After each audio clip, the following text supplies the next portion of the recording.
Que retenir du chapitre 1 ? Les villes à l'échelle mondiale, le poids croissant des métropoles. Depuis le début du XXe siècle, une transition urbaine est en cours. La part de la population urbaine a augmenté de telle sorte que, depuis 2007, la part de la population vivant en ville est plus importante que celle vivant à la campagne. Ce phénomène s'explique par une urbanisation croissante, c'est-à-dire par la croissance des villes et par leur extension, à la fois verticale et horizontale. Il s'explique également par un exode rural important, notamment dans les pays des Suds. C'est pourquoi les métropoles ont un poids de plus en plus important dans les pays des Nord comme des Suds. La métropolisation entraîne ainsi une concentration des fonctions de commandement, à la fois politiques, économiques et culturelles, dans un nombre restreint de villes.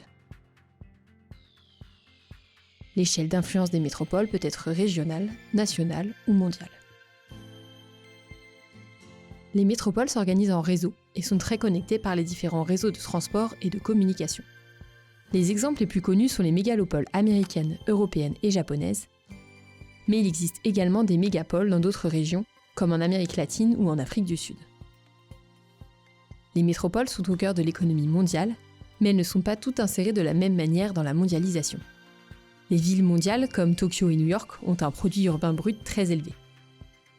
Les villes peuvent être classées à la fois selon leur produit urbain brut, mais aussi selon les fonctions de commandement qu'elles abritent. Ainsi, les quartiers d'affaires, ou Central Business District, qui abritent les fonctions de commandement économique, sont un symbole de pouvoir important, reconnaissable à leurs skylines. Les métropoles sont aussi des espaces clés. Elles attirent les sièges d'entreprises multinationales et rassemblent les marchés de consommateurs les plus importants. Elles captent des flux immatériels, des flux financiers ou d'informations.